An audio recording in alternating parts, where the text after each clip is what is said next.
Shalom and welcome to another in our series of podcasts from Temple Beth Am, a dynamic center for conservative Judaism in Los Angeles. Rabbi Pernick is with us, though, on vacation and has not watched the episode. So he is just going to be our halakhic authority, giving us insight into some of this episode. Also, I'm sitting next to my dad's computer, and it's all like New Orleans pictures that are showing, including the old Beth Israel, and that just wanted to note that. It's kind of interesting. So he really misses everybody, which is why he's joining us. That's how I interpreted that comment. Sure. And then David Kaplinsky, who we asked to join us for this class because David is one of our newest rabbinic residents at Temple Beth Am, and also from New Orleans, and knows a lot of the folks who come to this class, and people are giving him thumbs up and very excited to see him. So we thought that this would be a sweet, if Rabbi Pernick couldn't be here, which now he is, but if Rabbi Pernick couldn't be here, we thought that the next best thing would be to ask David to be with us today. So without any further ado, anybody else have any other comments about this episode before we jump into the topic that we chose? Yes, Surey. Okay. Well, Nazi did go, when he woke up, he did go back to the bar. Yeah. So we don't know if she would have been there, what would have happened. True. Right. And it seemed like he went there because he heard his friend and the other woman having a time, and he regretted his, perhaps correct or mostly correct decision, you might say, or depending on what you think. Yeah. Other thoughts, comments? The Friedman. Yeah, Rebecca. I was just going to note that the name of the episode is Sodom. Oh. So it seems like, besides perhaps some perceiving that Tehilah's former unreligious life might have been like Sodom, perhaps what Nati was embarking on at the conference and pursuing this woman was going to lead him into Sodom also. So, but I would like to point out that the conference was at the Dead Sea, which is where Sodom is. Very good, Leonard. That was very good. Clever showtime. Yeah, Rebecca's always the one who focuses on those things. I would have never been able to tell you what the name of the episode was, so thank you for bringing that up. That's a very interesting fact. Norm.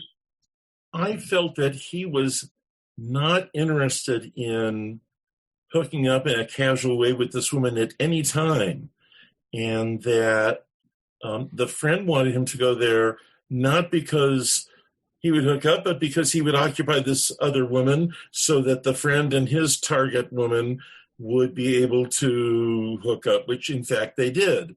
The other one, I think he wasn't certain, is this the kind of woman he'd be interested in or not? When he found out that she'd gone home alone, I had the impression he was pretty pleased about that because, she was not a libertine. The fact that, she characterized herself as keeping kosher, I thought was a positive thing, and maybe he did too. But I think he clearly was not interested in casual sex with the Tehillah, formerly Gaia, or with this new physician type, and I respected that. Yeah, I also respected the fact that he didn't pursue her. I hadn't thought about like the casual nature of it or not, but more so just the fact that he was, at least emotionally, because there's no physical relationship right now happening between Nati and Tehillah, that they're emotionally in a relationship. And so the fact that he didn't explore anything with this other woman, I think was a good mark on his character. And I'll just say, I think we've talked about this a little bit before. And if Rabbi Pernick wants to jump in, I don't know that, David, you're welcome to too, but there's something that Rabbi Pernick and I have spoken a lot about in this class, is just the general assumption by the writers of this show to say, oh, if she keeps kosher and Shabbat, then of course she's not going to just randomly hook up with somebody. And I think that is that's presumptuous, right? And that is also creating a type of stereotype. Whether or not it's predominantly true, it's creating a stereotype that I think is played out in certain ways in this series. That somehow means if you are halachically observant, that you aren't also doing things that you might assume people in the secular world are availing themselves of in terms of relationships. Other thoughts, comments? And then Nazi also was going to be part of a minyan when they were trying to round up people for minyan. Yeah. Also. Do you want to say more about that? Just the fact that he was willing to do it? Just, showing, that he was religious, in front of her.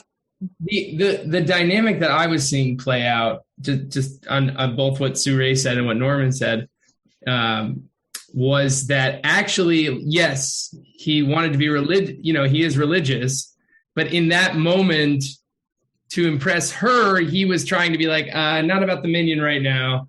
Maybe if you get it together, I'll join. Like he was doing that. He's not really interested in the minyan. Like, yes, maybe he's religious in many ways, but that wasn't what he was interested in at the time. And she, by saying, I keep kosher except for shellfish, was like her trying to be like, I could be like you, even though I'm not, because she sees the kippah. I know this also as even just the year of being in rabbinical school, when people, when I meet people, they're like, oh, well, I do this thing, and I'm like, great, that's awesome. But like they wouldn't otherwise tell me about that they wash their hands ritually in the morning if I wasn't in this circumstance. So they're both like trying to come to each other's level, and he doesn't want to be embarrassed by the whole minyan thing. He's kind of cramping his style, the other guy, and she wants to reach out to him religiously and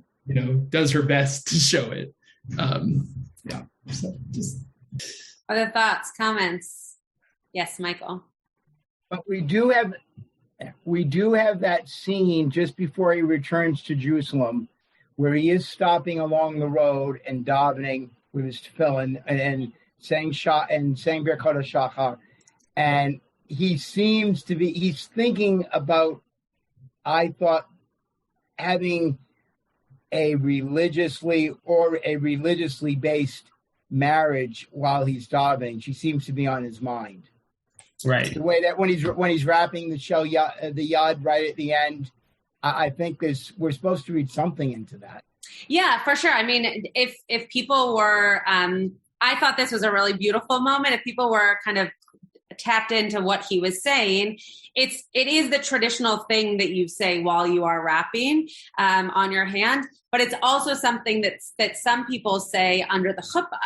And so, like, for example, my parents, weird, I said parents and my mom just texted me. My parents under the chuppah, I think my mom, I wasn't there, but I've seen the wedding video. I think my mom said ve'erastichli. Anyway, it doesn't matter. Someone said ve'erastichli in the moment of the ring exchange, because there's not actually words that a woman says to a man halachically. So those are certain words that people associate with betrothal. And so in watching him wrap tefillin and therefore have a davening experience, but also be using those words, was very connected to then this moment of him asking her to marry him, whether or not it was a proposal or not. I think if someone showed up at my door and said they wanted to marry me, I would think that was a proposal. But that, I think that we were meant to see it as something that he was kind of coming to his senses. Right. For anyone who watched Shtisel, there's right, David's pointing out, there's like an idea. So having not seen this episode, but having seen the first 2 seasons of Shtisel, there's like a virtually identical sounding scene where Kiva is wrapping tefillin, and he says that line, the Ve'erastich line, and then goes, or first season, I think, of Shtisel. He goes to, what's her name? The woman who he's sort of in love with in the first season, and is like, I have an idea, we can just be engaged forever and never married, right? Yeah. And he like comes up with that as he's like putting on tefillin. Mm-hmm. Eli Sheva, my dad says. I think that's right. Dad wasn't there. He's back. So that's, I mean, Shtisel is newer than Srugim, so they probably stole that from Srugim. But right. It's a sort of this interesting idea of like the Ve'eras Tichli and being like, playing on that engagement.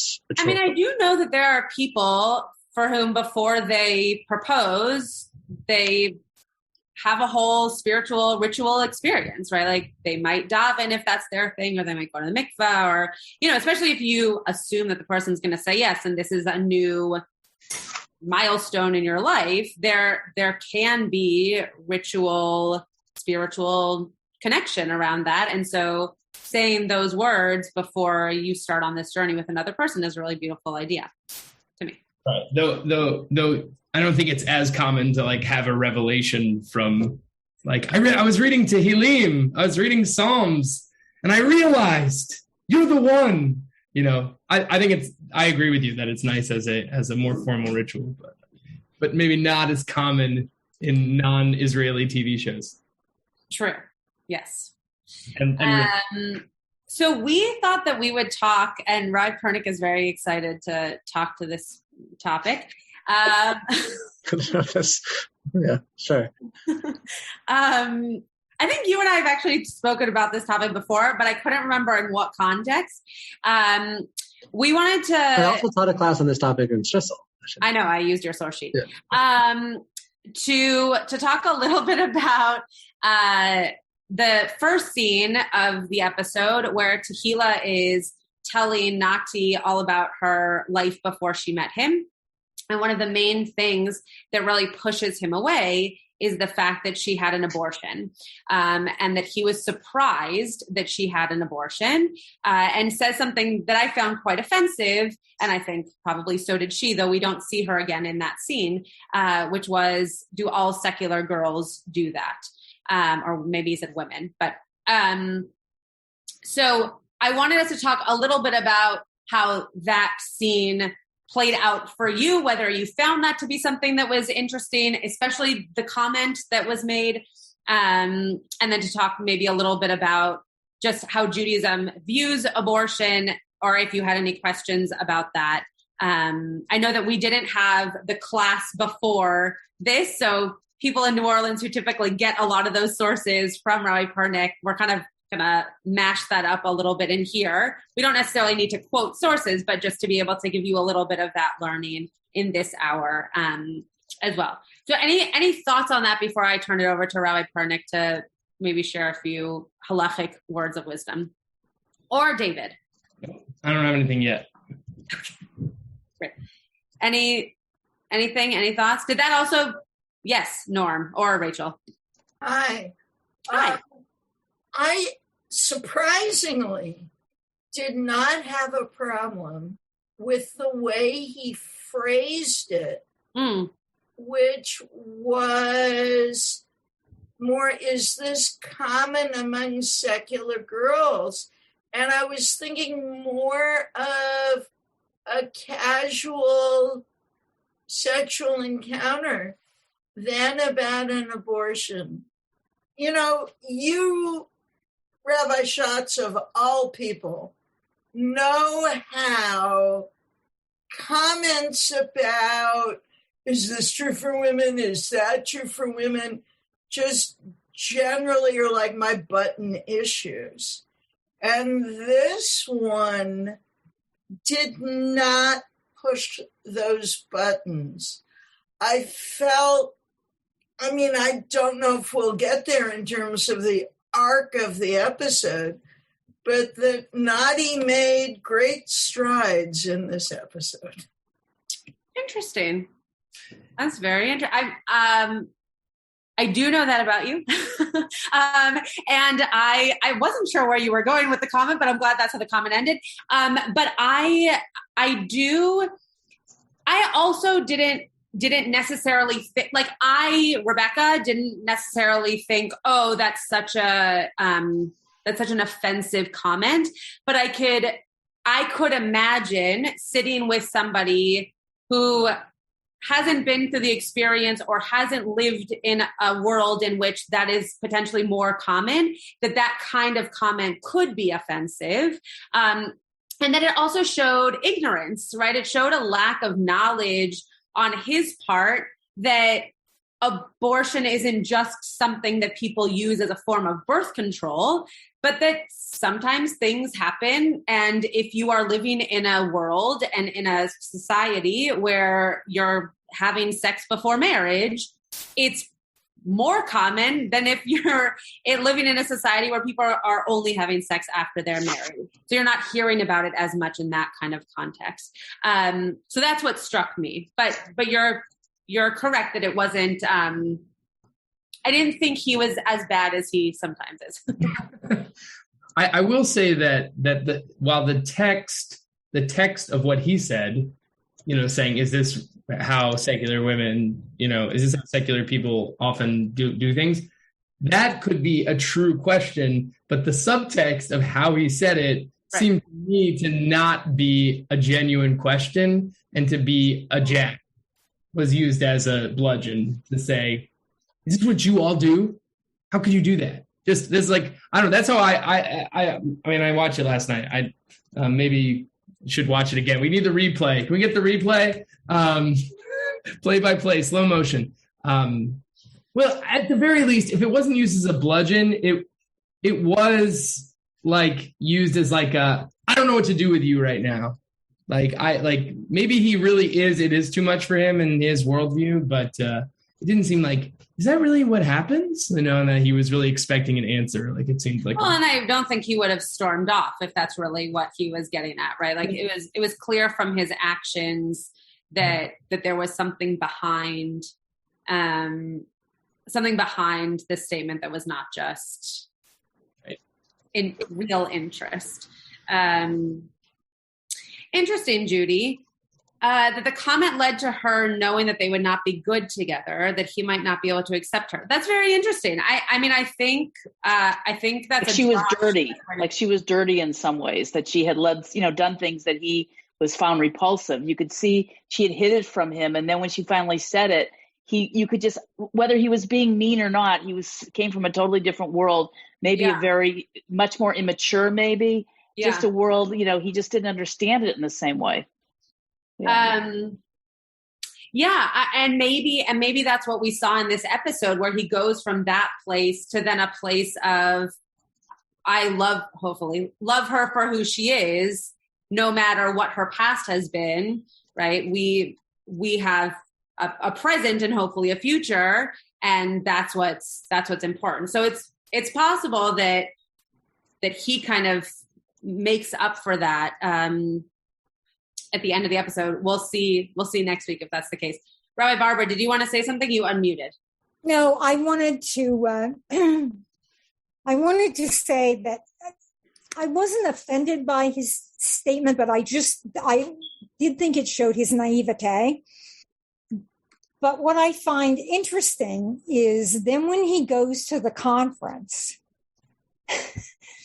it's not that he shifts into secular mode, but he seems to struggle with wanting to be like everybody else, his friend, and be like everyone else. And I think that was interesting. And he doesn't know that world, although I guess, he's a doctor at a big hospital, and I'm surprised that being in medicine, he could be so naive about things. Mm. You mean in terms of not knowing that abortions were happening more regularly? Yes. Mm-hmm. And that they don't always just happen to secular girls. Right. But also that, is he so naive that he doesn't think that people sleep together? I don't think so. Because that's a reality. And look, he knows Hodaya. Yeah. I don't know that it comes from a place of naivete around sex before marriage. I think that he sees her as somebody who, because she's Baal Tshuva, she's now so religious that it's hard for him to even imagine that she had a life before where she had those kinds of experiences, when now she won't even touch him, right? So to go from a place of you were in a relationship that got as far as you having a child, well, not having a child, she didn't have the child, but getting pregnant, right? That's hard to believe when you won't even shake someone's hand, I think. Yeah. Can I say one thing too? I look at Nati all along as being a very naive person emotionally. And I mean, I think there's a reason why he's still single. I just think, he's always looking for the perfect girl. He's had some of these blind dates. I think like he didn't even give him a second chance. I remember there was one. But I just want to say, when I looked, the one thing that we haven't discussed that I feel like we should go back to maybe at the end was his brother, Roe. And it's really bothering me the way everyone gave him advice to get married and have a family. And I know that this show took place like 15 years ago or 10 years ago, but today, I mean, his brother's gay. And I mean, is that a good thing that he now has this life with this girl and he's going to have a family? And, there was that other person that he was friends with, that the man ended up leaving his wife to go because he couldn't, his inclinations, he couldn't get away from. Mm-hmm. And somehow this show has just not dealt with it at all. And it's really bothered me. And Nati was like, fine with this. Like his brother should just get married and have a good life with this woman. Like, you're right, as a doctor, he doesn't even understand like basic human drives and nature. It kind of just bothered me. It stuck with me. Anyways. Yeah, I think there's a lot to Nati that is that's complicated, right? There are parts of him that are clearly very understanding and very and his medical expertise, like what's in front of him, he knows how to cure, kind of thing. And then there are parts of him that are being driven by his religiosity. And then there are other parts of him that are being driven by being a male in his 30s. I think all of that is, having never been a male in my 30s, like, I think that there are a lot of pieces there that are complicated, and he's trying to weigh which of those make sense and how to play them out in his life, and also trying to stay true to at least the person that he thinks he wants to be. Whether or not we agree with that is neither here nor there. But Norman has his hand up. Norm or Rachel, yeah. Somebody said that she'd been keeping it a secret, and I don't think that's true. If I were dating in the frum world and meeting people, it isn't the first thing I would lead with. Hi, I'm Tehillah. I used to be called Gaia. I have had relationships and had an abortion. That's simply not the first thing one says. She is at the point in the relationship where she feels it's appropriate to disclose this, and she does. And I thought she did it appropriately and so forth. And if this is going to be a deal breaker for him, well, so be it. And, when he gets up rather abruptly and leaves, I mean, he's obviously taken aback by it. I can understand that. And I felt like he was a bit too abrupt with her, and it almost seemed like he left without even saying goodbye, or I'll talk to you soon, or I've got to think about this, or something. Yeah. And then he goes to this conference and apparently spends some time thinking about it, because his reaction is not what I expected. That's for sure. Yeah. So something this makes me think about, something we didn't discuss ahead of time, but now this conversation has brought something up, is interesting that there's actually a Mishnah that says you're not supposed to remind a Baal Tshuva about their past. Obviously, this happened in such a way that it came up and they wanted to be honest and have the conversation. But there might be a perspective that Nati's behavior isn't very frum in that way. It's in Bava Metzia, and I remembered because it's the Mishnah that's right before the famous Gemara, which was the first Gemara I really learned, which was about Rabbi Eliezer and Rabbi Yeshua and the Tanur Shel Afnai, the debate about this oven, and they excommunicate Eliezer, and there's all these miracles. So So, there is something about im haya bal tshuva lo yomar lo zachor ma'asecha rishonim. If someone made tshuva, you shouldn't say to them, remember your former deeds. And that's literally what this entire exchange is about in some ways. So even though he's very frum, he's also not being very frum in other ways. Rabbi Pernick, do you want to add anything to that? No? Well, I'm just here as I'm here, as needed. You're here as a consultant. You can consult anytime. Rabbi Pernick and I were talking about that as a topic last week, the week before. Oh, nice. Which is why I thought that maybe Rabbi Pernick would want to say something about it, but he doesn't. So great. But yes, I think you're right. I mean, I think there are so many parts of this scenario that could have been done differently and hopefully gotten to the same result. One of the things that I think is really hard in terms of that piece of Gemara and that general halakha, right? We hold the same for conversion students, right? When someone converts to Judaism, you're not supposed to then remind them that they were once some other religion. And I think that when you're trying to get to know somebody, it's really hard to stop at a certain point of their life to say, okay, well, this is how I know you now, but don't tell me anything about, ages 0 through 16, because that will remind you of a time when you didn't keep mitzvot or you weren't as frum.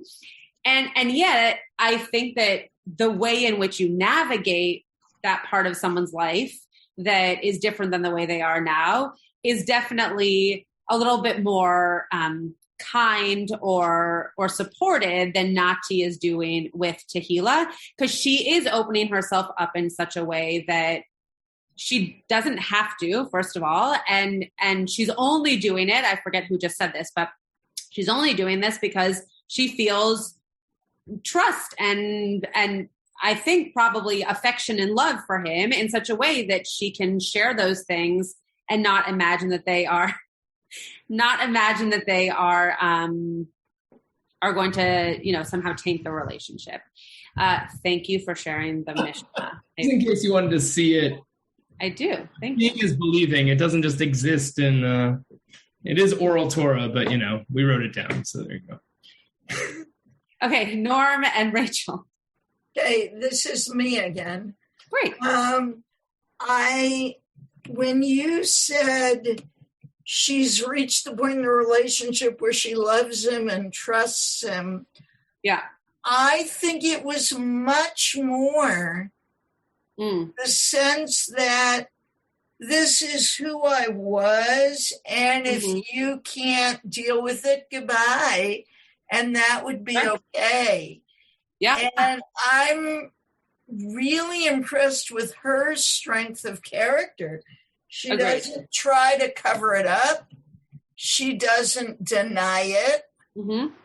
She doesn't say it doesn't matter anymore because I've changed. Mm-hmm. Mm-hmm. It's just, this is part of who I was, which led me to the life I live now. Yeah. And I was impressed with her telling him, even though in that first scene when they're having coffee and he runs off to the conference, I felt like he was doing exactly what I expected him to do. It was that he didn't take up with the woman throwing herself at him, and that at the end of the episode, he decided that he wanted to be involved with Tehillah, even though this had happened. And I was impressed with that about him. Yeah. Thoughts, comments? Josh, Rabbi Pernick, any halakha you want to bring? You're just a consultant. You're not really here. Yeah. Yeah. Okay. It's a pleasure doing Rabbi Kaplinsky is doing a great job. Oh, Rabbi Kaplinsky? Wow, that is That was very premature. Okay, great. But yes, indeed, doing a great job. Okay. Other thoughts, comments, questions about the episode in general? I feel like we're not going to get too much into sources about abortion because we have not enough time to really dive into those. But yeah, Robert?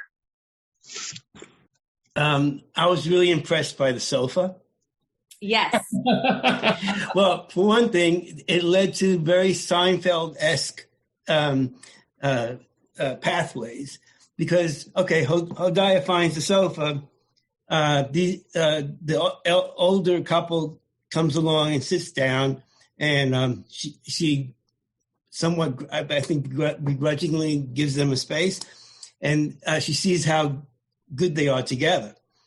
A few moments later, you see her ex-boyfriend, the archaeology professor, in a laundromat, and it turns out the older couple shows up in the laundromat, and then the other thing about the sofa is, okay, the poet doesn't show up and nobody's helping her. She abandons it, and guess who ends up with the sofa? Right. So it's very interesting, the role of the sofa. Best supporting role. Yeah, it was I was telling David about this last night, actually. I thought it was a really beautiful way of showing how you don't ever know who the people you might come across are, how they're going to influence you or how they're going to influence somebody else who you know, right? There's that very famous game that people play called Jewish Geography, right? Where it's like, oh, you know this person and I know that person and how, oh, we should have met years ago. It's so crazy that we're just meeting now. But what we see in that moment is that Avery has no idea that all these people have also been in contact with her in regards to this couch or just in regards to her being a person. And yet he somehow, through what he notices in them, feels drawn to her again and feels drawn to helping her again. And maybe that's based on how she treated them. Who knows, right? But I thought it was a really beautiful way of illustrating how in our lives that's so clear, and we're not usually watching the TV of our lives to know that that's happening, but that those circles of people are constantly rotating around us, and we just don't know who we're going to influence and how they're going to influence someone else who's going to end up being a major part of our lives. Mm-hmm. Rabbi Barbara.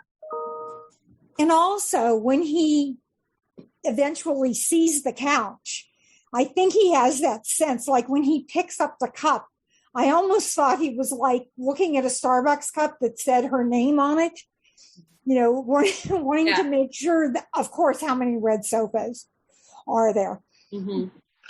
But it seems to me that the red sofa is the connection between them, although neither one is really aware it's the connection. I mean, in that sense, like he hasn't reached out to her. She's reached out to him, but he's not spoken to her. And so... No, she heard him, right? I think that she heard him. Yeah. And she also said to him, we're going to be together. Mm-hmm. And...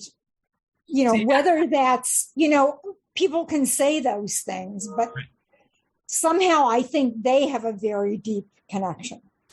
For sure. So there's a question going on in the chat here about whether he bought the couch just to have it or, maybe in an eventual way, or did he buy it knowing that they could be something? Because it did seem like he also has a shift like Nati in the episode where he realizes, well, I need to do like maybe I'm missing out. Like maybe she's the one, even though she's a little crazy and, she's confused. She's becoming herself again.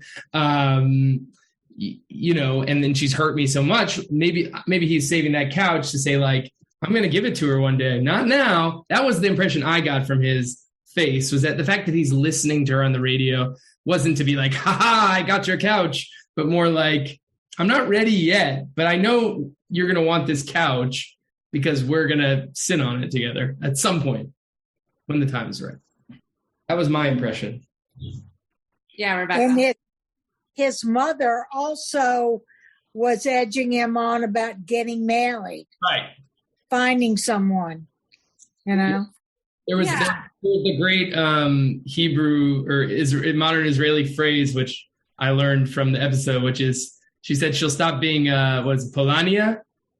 Like a Polish mother. Like is the phrase for being like a Jewish mother. It was translated as Jewish mother, but it really means like a Polish lady, you know? I think that there's something very, very powerful about timing in this particular episode, right? And that we're coming to the end of the whole show. So obviously the way, without ever having worked in TV a day in my life, you know that by the time you get to the end of a series, like things are going to wrap up and there's going to be bows on different relationships and you're going to tie things up and it's all going to end in happily ever after or not happily ever after. So we're seeing how those loose ends are being tied up here. But one of the things, and David just pointed to this, one of the things that I think is so beautiful about that couch experience is that you notice in Avery, in the couple, in the man who's offended that she wants him to help her move the couch, that it's all about timing, right? She leaves, Avery shows up because he realizes, oh, I probably should help her, and then encounters all of those people after helping his mother, then listens to her, and then realizes, oh, this is, or at least we think by the end of the episode, that this is really somebody who, even though she's hurt me and even though I let her go, now I'm at a point in my life where I can actually be with her and I can actually give her the attention that she needs. And it sounds like she's also gotten to a point where she can give that to him, which we know she's been kind of the problem in that. So I think timing is huge, right? In this moment here with the couch, and sweet that it looks like at this point that the stars have kind of finally aligned for them to be able to go from just having a relationship that was kind of on again, off again, and to really hopefully being something that works. Rebecca, I called on you before and then we took another comment and then I'm going to have to go because I'm actually already on another Zoom for another meeting that I have to get to. So, Rebecca. Yeah, I just wanted to acknowledge the supporting role of the laundromat itself, because with all those people showing up there, and if you think how the laundromat is a cleansing and very good. You are so good at that stuff. Well, and so the I forget his name, the one Hodaya's former boyfriend, it was after he was at the laundromat, he's cleaning the clothes, he's thinking whatever, that he goes and he shows Aubrey to help her, and he takes the couch. And then if you also tie it back to Tehillah, by becoming Baal Tshuva, she went through a cleansing. And as we've said, you're not supposed to refer back to her previous life. So she went through the laundromat, so to speak, already. I love that. I love that you can make those connections. That's a great way of watching TV. I definitely don't do that. That's wonderful. Other thoughts, questions? Okay. David, thanks for being with us. Hey, it was so great to be here. It's great to see a lot of familiar faces who I love dearly, and new faces who I also love in different ways, or I will. That was a good way to say it, right? That was a great way. Yeah, we can actually write a whole show about that statement. I'll see some of you in LA, and I'll see New Orleans folks for High Holidays soon. Before you go, tomorrow night, David is also teaching a class. So if people are interested in learning with David, having nothing to do with Srugim or abortion, I think, he's going to be teaching tomorrow night at 7 p.m. And if you're not a Beth Am person and you would like the link, you can either email me or email David, if you have his email address, and ask him for the link, and I'm happy to send it to you. next week, Rabbi Pernick and I are going to wrap up this class that we've been doing for a very long time. And we'll watch 2 episodes so that we can finish the class before the Chagim. And we'll talk about the episodes, but also, as I mentioned to Rabbi Pernick last week, I would love to also hear how this class was for people in terms of what you got out of it, and how the idea, especially of 2 people from different denominations talking about some of these topics, with respect for one another and for our, for the different denominations, but still being able to talk through candidly these different elements of the class. And be really interesting to just hear your takeaways. So as you're watching the episodes, and I'm sure only thinking about Srugim between now and next week, just think about any of those things that you would be willing to share with us, as we would love to hear them. Have a great night, everyone. Rabbi Pernick, always a pleasure to learn with you and hear your wisdom. And we will see you all next week. You have been listening to another in our series of podcasts from Temple Beth Am, a dynamic center for conservative Judaism in Los Angeles. If you enjoy these podcasts, we invite you to write a review on the Apple Podcast site or wherever you get your podcasts. For more information about Temple Beth Am Los Angeles, go to tbala.org.